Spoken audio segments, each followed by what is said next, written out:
This is a presentation of Pattison Media.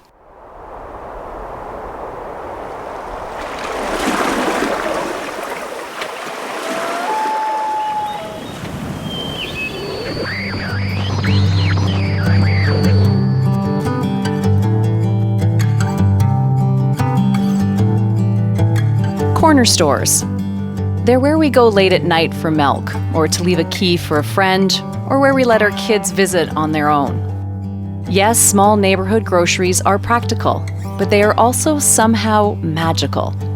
And during the pandemic, it became abundantly clear just how important they are to our communities. This episode of Amplify Canada celebrates the neighborhood store in 3 parts. Part 1, about a community that saved their corner store during the pandemic. Part 2, an owner who has transformed a traditional corner store into a work of art.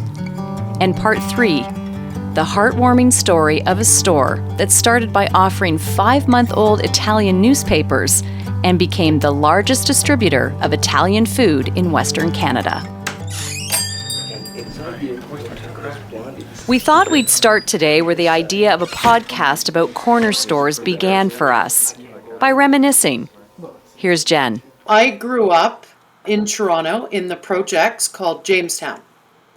We didn't really have a corner store close, but we had a tuck shop run by a gentleman that would supply milk, bread, copious amounts of candy, and cigarettes. We often hear with the corner store, the owner sometimes would give kids, cigarettes underage and things like that. Did Bill ever fall into that category, or was he above all that? He just would do what was right. Actually, at that age, we all wanted to try alcohol. And he said, no, you can't do that. He says, but I'll tell you what, if your parents give you permission, I'm not going to let you try alcohol, but I'll let you try a cigarette because at least you'll be under adult supervision. So we thought, oh my God, Bill's also cool. So we ran back and we all talked to our parents and we all tried a cigarette at Bill's and we hated it. And that was his point. He said, see kids, why bother? It's gross. Now you got it out of your system. Let's move on. What kind of candy do you want?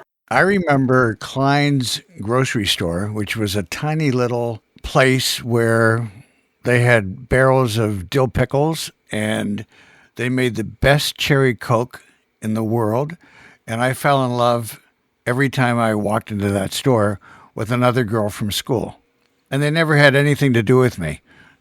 And Mr. Klein was always nice. Dawn lives on Bowen Island. Today, in my neighborhood, so in Vancouver, a corner store was developed into a corner store / cafe.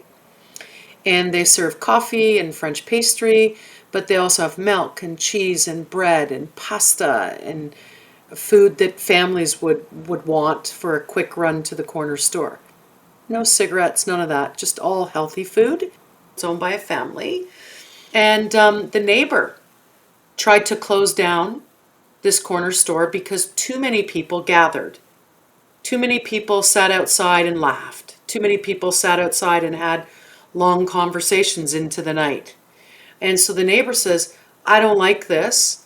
And she petitioned to the city to shut it down and found a loophole in effectively the zoning, which meant that because they didn't sell cigarettes, that they're technically not a corner store. So absolutely true story. And the city was going to shut down La Marché Saint-Georges within 30 days. As a community, I'll be honest, we were enraged. We were like, this is not okay. We don't accept this. So I created a stakeholder group, a community group on Facebook. We got, are you ready for this? 3,000 signatures in 4.5 days. And this store exists there today. And the gentleman who owns it, his name is Pascal. He has a tattoo, only one, that says merci. And he shows that to everybody saying, I'm thanking the community for saving this store.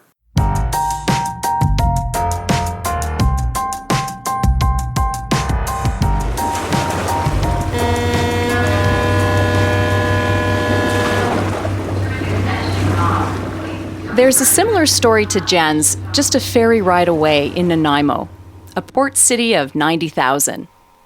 It's about a neighborhood grocery store on the corner of Albert and Milton Streets. Superette Foods, Part 1.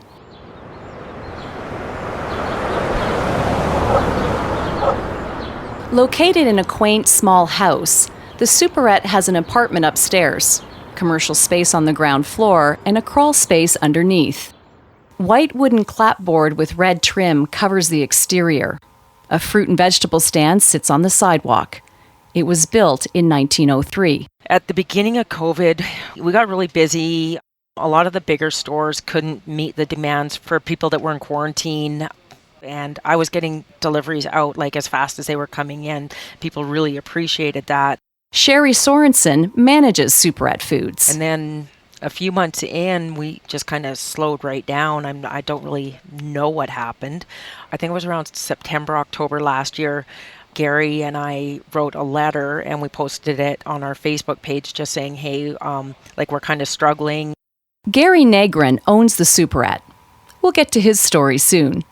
This slowdown in business was experienced by many small groceries. People were again going out to restaurants. I had seen their post on Facebook that business just wasn't great and they were really asking for help from the community. I think there was something like 300 people that responded with, this place was the only place that my mom could afford as a single mom to feed us when we were young.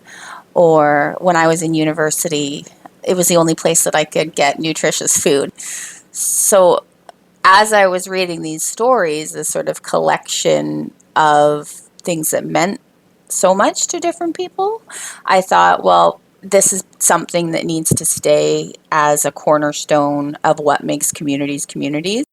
I realized that I didn't necessarily have the buying power to make their business last or stay, but I knew I had the ability to create a community of people to potentially increase awareness or engagement of who was going to shop there. Megan Hamlet is a neighbor and customer. Part of her work is technology related to engagement. And I'll be honest, when I came into it, it wasn't like, I'll just take my genius and put it over here. That wasn't what that was. It was like, let's create a place where people can share all of their recipes. Maybe this can just be we can share that I spent $4 on a meal, but look how amazing it is.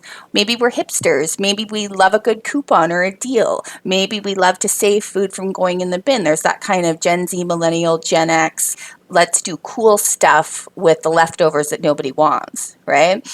And so I thought it was just going to be this cool thing. We were all just going to impress each other with how cool we were. But as it started to grow, I was like, there's this 7-year-old woman that's been going there for 40 years, and she's going to share how she loves cheeses and shares that cheese with her dog. We were teaching older community members how to upload photos. A single senior uploading pictures of her dinner to her group of people.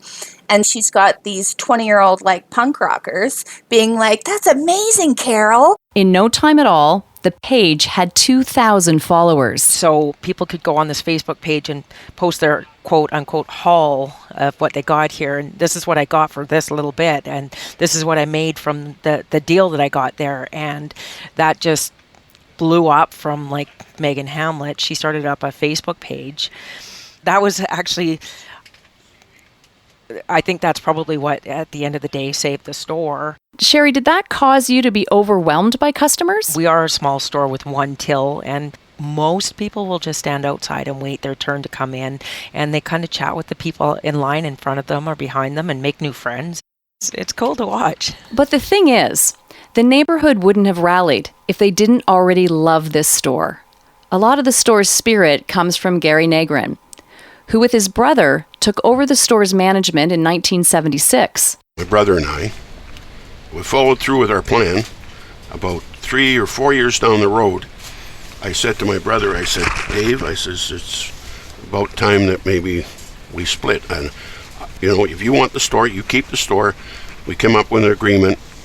It was one of those agreements that if he didn't like it, I'd have to take it. So I ended up having to take the store and buy him out. So I started from scratch again in about 1980. Gary was 25. Now semi-retired, he's owned the store for over 40 years. He remembers working from 7 a.m. when he visited the wholesaler to 9 p.m., 6 days a week. But my wife at the time forbid me to work on Sundays, so I got Sunday off. So at what point did you stop working so much? Well, over the years, it sort of consumes you. It's not that you can relax. So it never really did slow down that much until, when was it? I basically gave the store to Sherry to look after. What year was that, Sherry? What's that? What year did I basically hand the store runnings to you? Sherry Sorensen is helping a customer. She comes over. I came in 1996. I was friends with Gary before I started working here, and he was looking for help to get through a period, and I said, well, I'll help. I was going to school, and I'd never done this kind of work before, and here I am 20 plus years later. I started as cashier, and then I started working in the produce department, and now I manage the store fully and help out in the meat department. When I started working here, my kids were 4 and 6. I was a single parent, so Gary was gracious enough to let me have the kids come here if I had to work past daycare hours. And he put a TV in the office, and he built a basketball hoop out back so that they could be entertained while I was working. And that, again, is a huge, this store is a huge part of my kids' lives, too. Yeah, I watched your kids grow up right from, I think, Jelly Bean was about 4 years old, I think. Chris was about 6. They were tremendous kids. Just tremendous kids. Yeah. So he's created a pretty amazing work environment and environment for our customers and everything. It's incredible.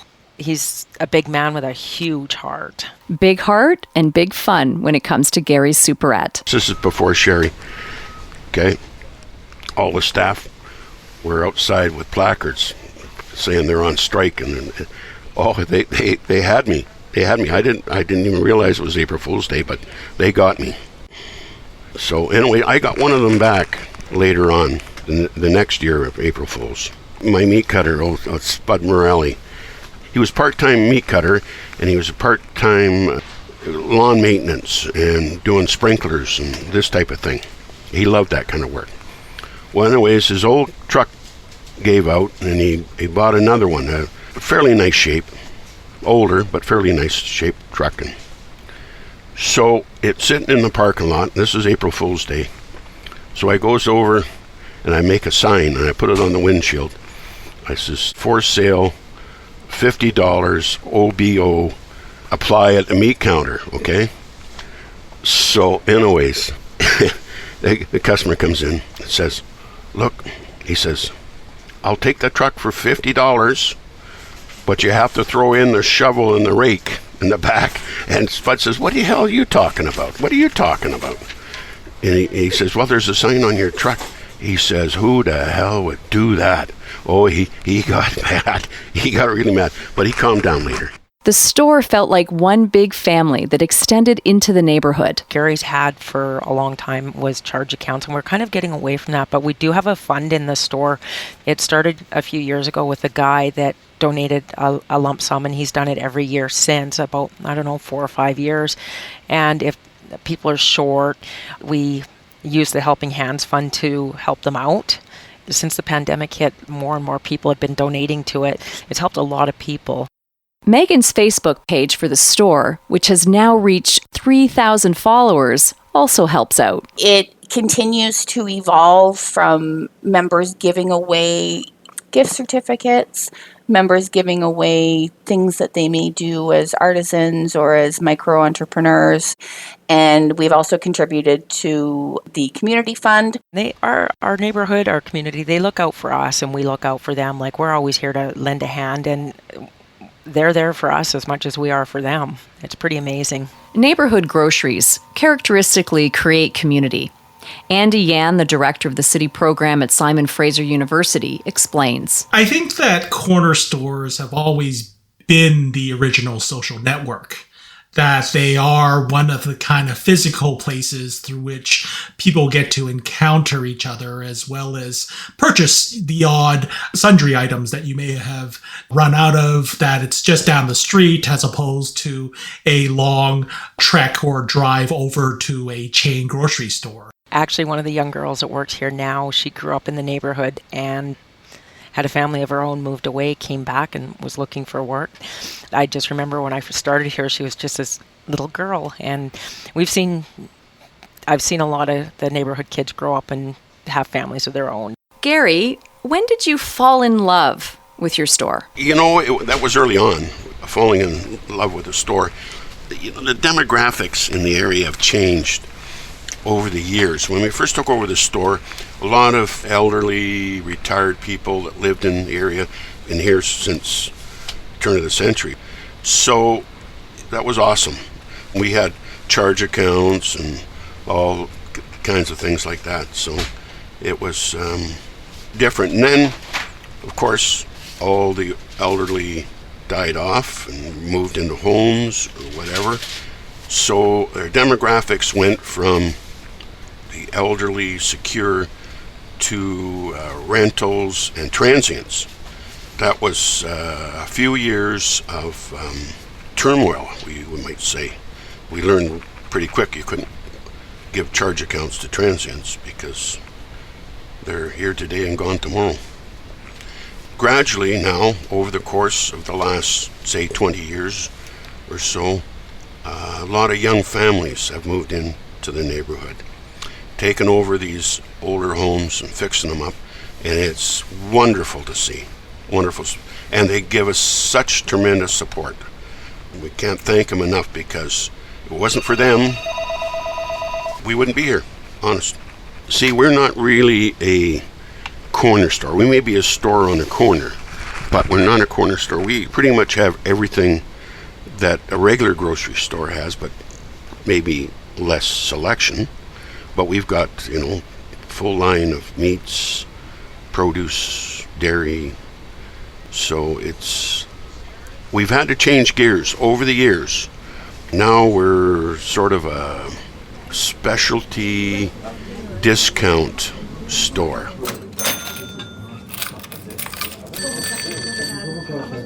Waite's General Store. Yep, hold on.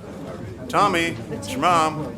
That children's book image of the corner store is something we want to hold on to, but it's morphed over time. The life and times of a grocery store has certainly significantly changed over the last 100 years. You'll see the proliferation of grocery stores throughout a lot of urban neighborhoods in Canada. And a lot of that reflects the kind of changing domestic needs as the baby boom occurs after the Second World War. But then also, I think, the kind of changing demographics, as we see that a lot of these stores are also small entrepreneurial mom and pops, that the various immigrant groups, as they come across in numerous waves, that really find their first entrepreneurial enterprises occur with these small grocery stores.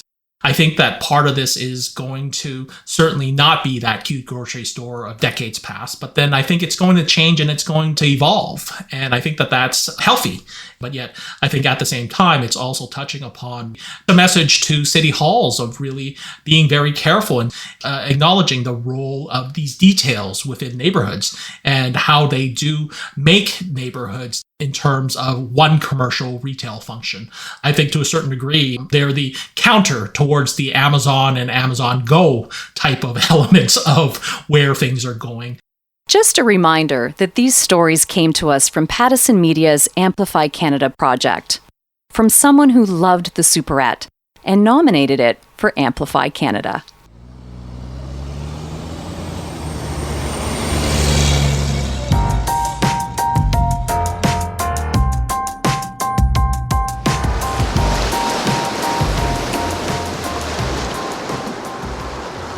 Part 2, The Remake. Down island from Nanaimo, in BC's capital city, Victoria, is the Market Garden Grocery on Catherine and Bella Streets. The simple white and faded blue storefront looks slightly run down. A mural on the building's side is chipping. Near the entrance, an old-style payphone is attached to the exterior wall. Red letters spell out Oceanic Market, the market garden's old name. All to say, you can't judge a book by its cover. It doesn't look like much on the outside, but you step in and it's like stepping into, a different world. People are very shocked when they come for the first time because they do not expect to see, chandeliers hanging from the ceilings and grand piano and beautiful architecture. Ryan, I know you're there now. Can you describe the inside of the store? Yeah, so when you come into the store, you come into what we call the chocolate bar.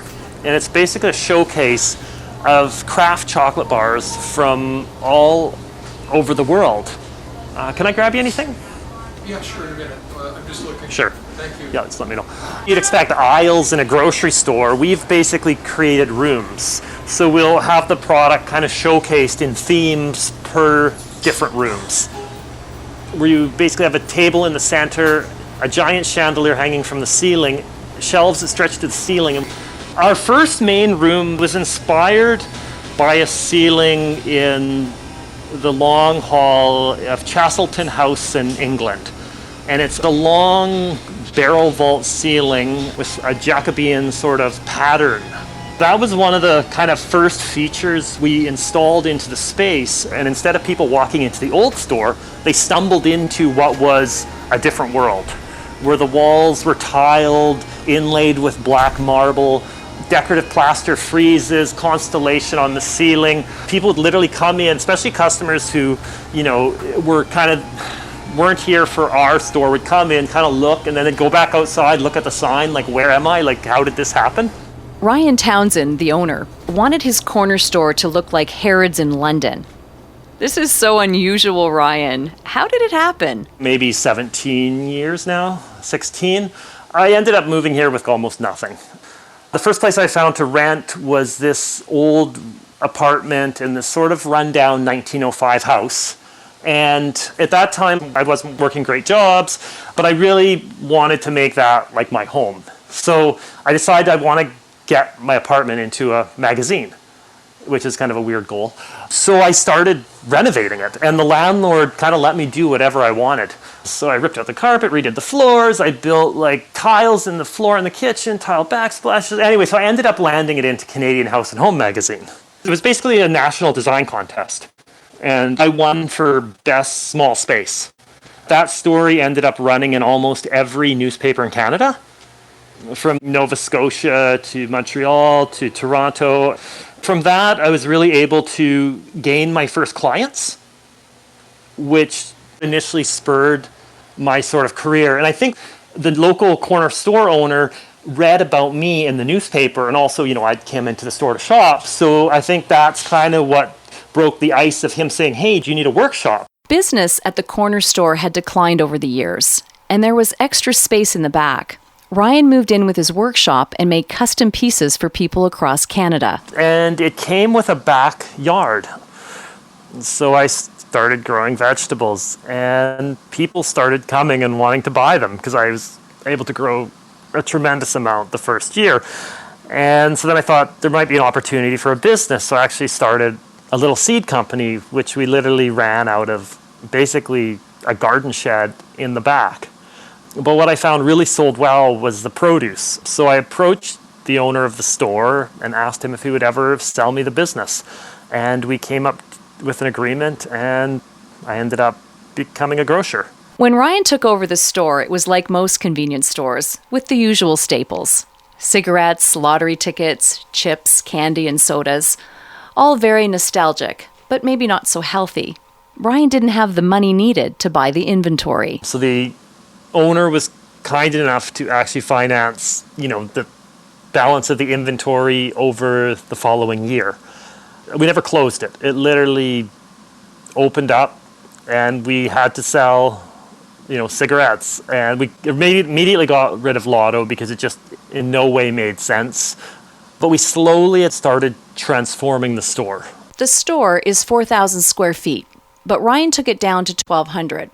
So at the time, Ryan, what was the clientele like? It was very much like two worlds colliding, because we were specializing in organic produce, local products, artisan goods, fine Italian imports. But then on the other hand, we have the people who are coming in for Coca-Cola and cigarettes. You have enough? Oh. Okay. Well, thank you. After 4 years and 6 months, Ryan has replaced all the old items and totally transformed the old corner store, except the exterior. Today, adaptability is important for survival, as Andy Yan explains. How dynamic being a grocery store needs to be, that it's not only selling milk and butter one decade, but then it's really touching the opportunity to sell wine and coffee on the other, and prepared foods. And I think that similarly requires that type of flexibility in terms of our regulatory zoning regimes as well as approaches on business. So I think that really touches upon the importance of having that type of flexibility within the idea of how grocery stores how any business needs to change over time. But it served a very small niche of the community. We serve a much broader spectrum of the community. Everything the previous owner sold was available just down the street. There was lots of places to get it. There was nothing unique or special about the product. We brought in something that was completely different. Then when people did come in to use a store like a convenience store, you want your basic salad dressing, but we don't have craft. We have these artisanal products. It sort of forced people to try new things because there was no other option on the shelf, which really worked out well because once people try it, then they're like, wow, this is really good. Hi. Hello. How you doing? Good, how are you? I'm from Oregon. I'm just touching base to see if you need anything. You guys okay? You might want to take a look around. I'm not sure. I'll send a little email. Yeah, perfect. Thank you so much. I would say 60 to 70% of customers probably walk to the store. We have no parking lot. It's literally street parking. But we do attract people from all over the place, all over the city, up and down the island. Last year at Christmas, we created an entire room of chocolate, which many customers have told me is the happiest room in Victoria.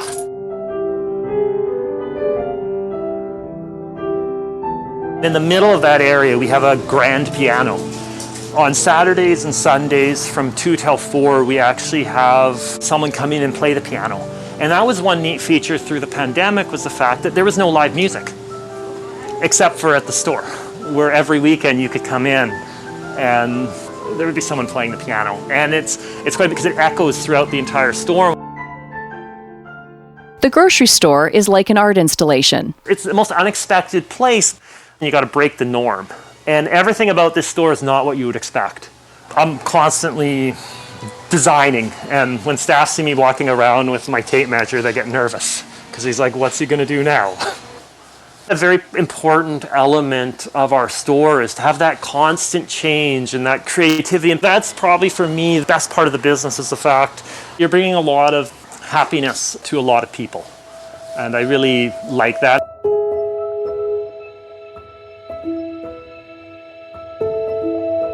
Let's face it, Canada is built on the immigrant hustle. And I think that based upon that fundamental understanding of how immigrant hustle has helped build this country, that grocery stores are a part of that history. That's definitely the case with our next story. Another store nominated for Pattison Media's Amplify Canada.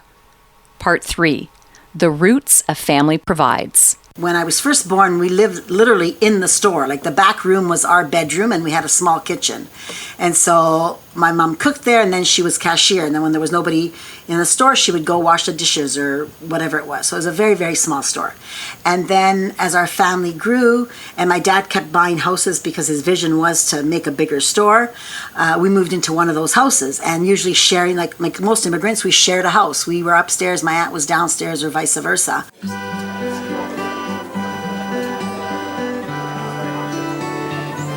Across the street from Giovanni Caboto Park in Edmonton's Little Italy is Spinelli's Italian Center Shop. It's a proper-sized grocery store now and includes a cafe with sidewalk seating.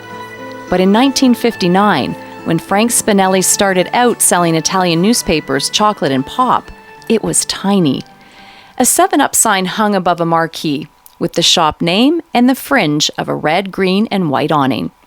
Now Teresa Spinelli runs the family business started by her father. He came from Salerno, Italy, as a young man to work in the Yukon silver mines. But his life soon took an unexpected turn. He unfortunately had a very, very severe accident and broke his back. And the nearest hospital was Edmonton. So they shipped him here. He spent the next year and a half in traction. They would spin him around every 24 hours. There was no welfare, there was no unemployment insurance, there was none of that stuff. So it was a very, very difficult time for my dad. But my dad was a very, very big man and a very ambitious man, and they told him that he would never be able to work again because of the severe fusion in his back. But my dad didn't listen to that. After leaving the hospital, he worked delivering gravel as a bouncer at an Alberta hotel. He started the first multicultural radio program in Alberta and the first driving school for immigrants. But it was his knowledge of life back home in Italy that gave birth to the store. So people started asking what was happening in Italy because they didn't speak any English, they didn't have TVs or radios. And so my dad started to import Italian newspapers. And although the newspapers were 4 or 5 months old, people were so happy to read in their native language what was happening in their home country. So they said, this is wonderful, but you know what? We really don't have any espresso here in Alberta. So my dad started to bring in espresso. So now people had their paper, they had their coffee. And then they said, really, we don't have any olive oil. And then we don't have any pasta, and so on and so on. Frank Spinelli married Rina Quagliarello, a woman from Italy, and brought her to Edmonton. Teresa was born a year later. He sold newspapers, cigarettes, and he had a small deli. Really, those were the main things that he sold. They quickly outgrew that, so then they had to build a bigger store. And my dad was very proud and very happy to be in Canada, but he was very tied to his country. He was very patriotic, and he wanted to bring the best of Italy to Canada. And he really wanted to make Edmonton and the street that we're on like a Little Italy. And actually, it is now Little Italy. Edmonton's Little Italy has changed over the years, just like the Italian Centre. The store that we're in now replaced that store, and then that store was demolished and we just kept growing bigger. There's still Italians that live in this neighborhood, absolutely. Not as many. Of course, before there must have been hundreds and hundreds of families. Now, maybe there's 20 families. I'm very tied to the community. I live here in the inner city, so a lot of inner city kids are at my house like from 9 in the morning till 11 o'clock at night every day. So I feel I give back that way. While this remained the center of the community, with the shops and church, as Italian families moved out, other new immigrant families moved in. The store accommodated everyone. When immigrants from Poland, for example, or the former Yugoslavia wanted to come to Canada, part of the migration rules at that time was you had to live in a different country. So you would leave Yugoslavia, you'd go live in Italy. If you left Poland, you'd go live in Italy. And then when those people finally immigrated here to Edmonton in Canada, they came to our store because they'd been living in Italy for the last year, and they would recognize the Italian products. But then the Polish people would say, you know what, I'm from Poland and I really love this soup that my grandma used to make. Can you bring it in? So we'd bring in the Polish soup. And then the Croatian person would say, you know, we used to have this really great water that was so great that we love in Croatia, so we bring that in. So now we carry a lot of products, the best known European products from Croatia, from France, from Greece. So how did you end up running the business? So family business. My mom and dad started it. I had a brother, very traditional Italian family. So my brother was supposed to take over the business just because he was a boy. I didn't have any intention of taking over the store just because I knew my brother was going to take it over. Unfortunately, my brother died just before his 33rd birthday. And my mother became very depressed. And then a year later, my dad got diagnosed with cancer. So here I am. That's basically how it happened. That was a lot to carry. What was that like to take over the business as a woman? Well, it was very difficult. You know, very male-dominated industry. My dad was like a god. Like, I mean, really. People loved him, respected him. I had some really, really big shoes to fill. Even I didn't think I could fill them. Most of the employees, at that time, we were $8 million in sales and about 30 employees, and I think 25 of them were men. And they'd been here longer than me. And they thought of me as a little kid, right? And that a spoiled little brat really is what they thought. I literally grew up in the store. Like, I took my first walking steps down the pasta aisle. Like, that's really the truth. So it was really hard for them to take direction from me. Every day I'd have big arguments with people and I had to do a lot of soul searching to figure out if this is really what I want to do. Am I doing this for my dad? You know, why am I doing this? And then I realized that I liked it. But I didn't like selling salami. I liked the people. I loved the people. And so I gained respect because I worked beside them. Some people left, and that was okay. Although at that time, I was very worried, very upset. I took it very personal. I wondered how we were going to do it without them, all those things. But now I realize that life goes on no matter what happens, and we do the best that we can with what we have. So when I took over, we were 30 employees, $8 million in sales. Today, 20 years later, we are going to be a $100 million company by the end of this year, and we have 652 employees. But I didn't do this. It was not me, seriously. It was my team.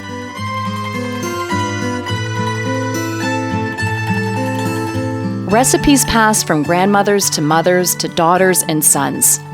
These are celebrated traditions. But there is something perhaps just as important, if not more so, that moves from generation to generation.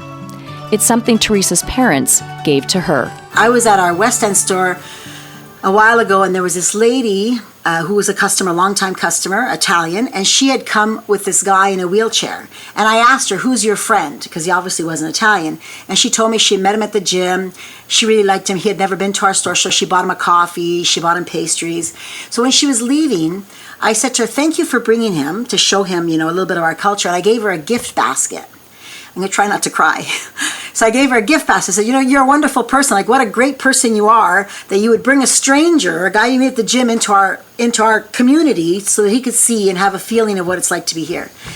And she started to cry. And she said that my dad had fed her family, because they were a family of 6 and they were on welfare and they had no money.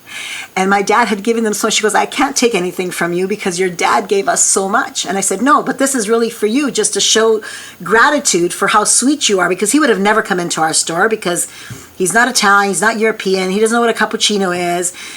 But she brought him here to show him that. And I just was so touched by the fact that she would thought of that. So I hear stories like that, I don't want to say daily, but weekly for sure weekly. And that's really why we're so successful today, was because of my dad's generosity. Not just her dad, but her mom too. My mom worked like 16-hour days, right? Because she worked at the store, then she'd come home, she'd make our clothes, she'd cook, she'd clean, and she always made time on special occasions, my birthday, Christmas, Easter, to make jumbo cheese ravioli. Really, when you think about it, all of our moms, I'm sure, and us too, how hard they work to give us everything that we need, like so hard. Yeah. I always try to remember I'm here because of my mom and dad, right? I inherited a very good business.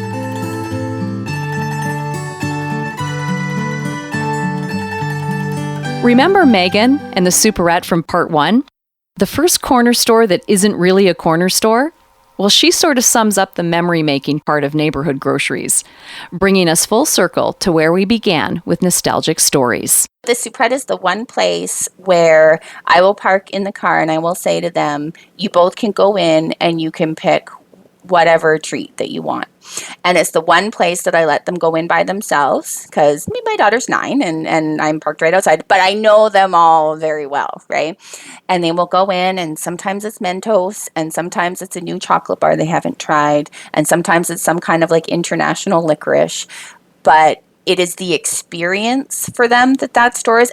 And I know that they will remember that that's this little tiny store with the people that say their names directly, hi Mila, hi Willem, and they run across the aisles, even though I tell them not to run every single time, and they get their Mentos and they get their thing, and I know that they're going to remember that exact experience. To Mentos, chocolate, pasta, and memories, and the kindness of neighborhood grocers everywhere. We want to thank them for their stories and for the people in their communities who nominated them for Amplify Canada. For more information on Amplify Canada, go to pattisonmedia.com. Beginning this month, we'll feature a local independent artist in our podcasts. Our way of supporting local musicians. This is Lola Park's song, Dreamer. Lola is an Indigenous soul, folk, and pop singer-songwriter from Vancouver. You can find her music on iTunes, Bandcamp, or lolaparks.com.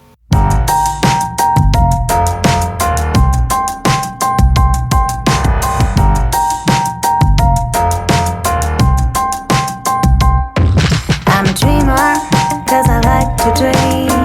Dare to dream with me. I'm a dreamer, 'cause I like to dream. I'm a dreamer, 'cause I like to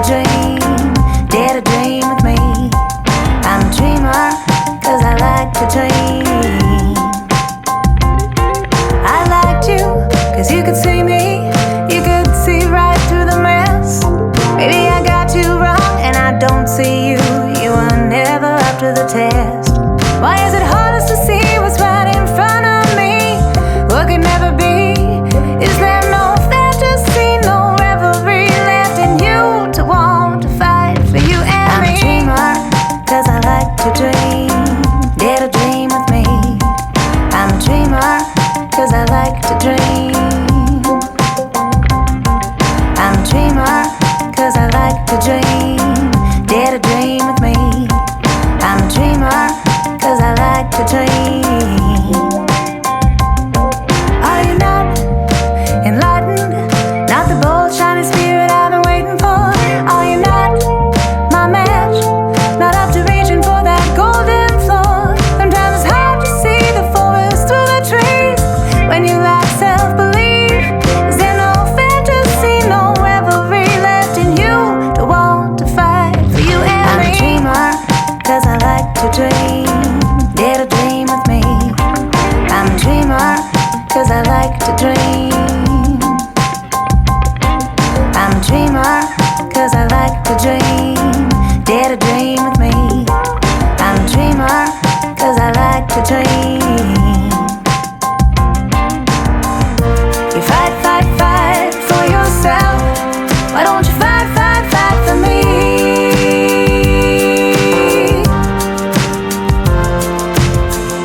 You fight, fight, fight to get it right. Got to fight for you and me. I'm a dreamer, 'cause I like to dream. Dare to dream with me. I'm a dreamer, 'cause I like to dream. I'm a dreamer, 'cause I like to dream. Dare to dream with me. I'm a dreamer, 'cause I like to dream. I'm a dreamer, 'cause I like to dream. I'm a dreamer, 'cause I like to dream. I'm a dreamer, 'cause I like to dream. I'm a dreamer, 'cause I like to dream. I'm a dreamer, 'cause I like to dream. I'm a dreamer, 'cause I like to dream. Beginning this month, we'll feature a local independent artist in our podcasts, our way of supporting local musicians. That's Dreamer by independent artist Lola Parks. You can find more of her music at lolaparks.com or on iTunes and Bandcamp. Till Thursday. This is a presentation of Pattison Media.